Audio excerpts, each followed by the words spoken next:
In Isaiah 9 and verse 6 it is prophesied, "For a child will be born to us, a son will be given to us, and the government will rest on his shoulders, and his name will be called Wonderful Counselor, Mighty God, Eternal Father, and Prince of Peace." There are many terms and titles that are used to describe Jesus throughout the Bible. A few are found in the passage that I just shared with you. Isaiah, in prophesying of the birth of the Messiah, spoke of Jesus' wisdom, his power, his deity, and his eternality. But notice this last name, the Prince of Peace.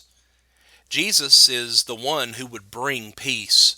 After his birth, the heavenly host proclaimed in Luke 2 and verse 14, "Glory to God in the highest, and on the earth peace among men with whom he is pleased." Jesus came to earth to bring peace. But what kind of peace did he come to bring? It was one that only he could bring, one that man could not obtain on his own, and one that had been missing up to this point. Jesus came to bring peace between man and God, Romans 5 and verse 1. This had been missing because of sin. For we see that sin separates man from God, Isaiah 59 verses 1 and 2. And also, Paul tells us that all have sinned, Romans 3 and verse 23, and man could do nothing on his own to remedy that, Ephesians 2 verses 8 and 9. But notice what Paul wrote in Ephesians 2 beginning in verse 14.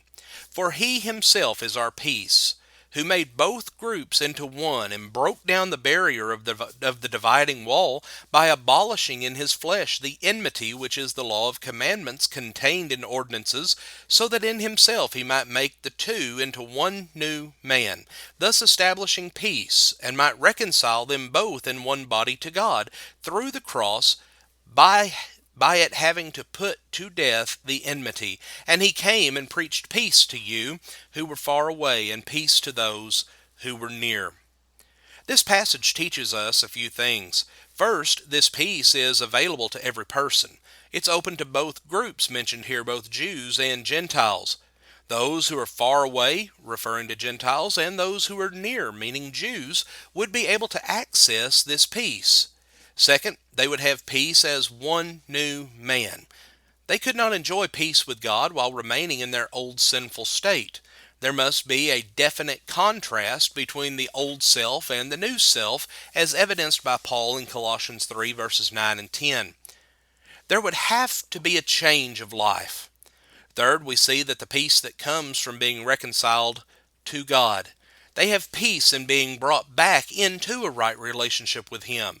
And finally, if they wanted to partake of this peace, they had to be part of the one body. This body is Christ's body, also referred to as the church, Ephesians 1 verses 22 and 23. One becomes a part of this body by being baptized into Christ, Galatians 3 and verse 27.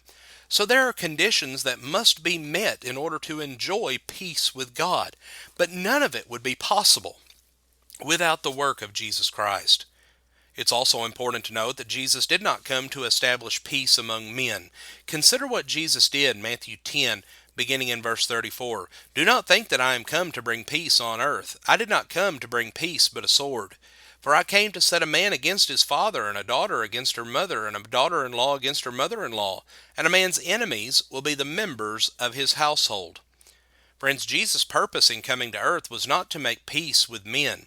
Peace among men may be a byproduct of the peace that Jesus made available between man and God. But this passage teaches us that Jesus did not come for that purpose. As Christians, we can have peace with those who have peace with God. Notice again what the angels proclaimed at the birth of Jesus. "Glory to God in the highest, and on earth peace among men with whom he is pleased," Luke 2 and verse 12. Yes, there can be peace among men, but which men? Those with whom he is pleased, those who walk in the light as he is in the light, 1 John 1 and verse 7. Also notice what Paul wrote, "In himself he might make the two into one new man, thus establishing peace, and might reconcile them both in one body to God through the cross." Both Jews and Gentiles were able to have peace with each other because both had been reconciled to God and were part of one body. Friends, we always need to be seeking after the peace that Jesus came to bring, and in so doing, enjoy peace with those of like mind. Friends, we thank you for joining us for our program today, and have a blessed day.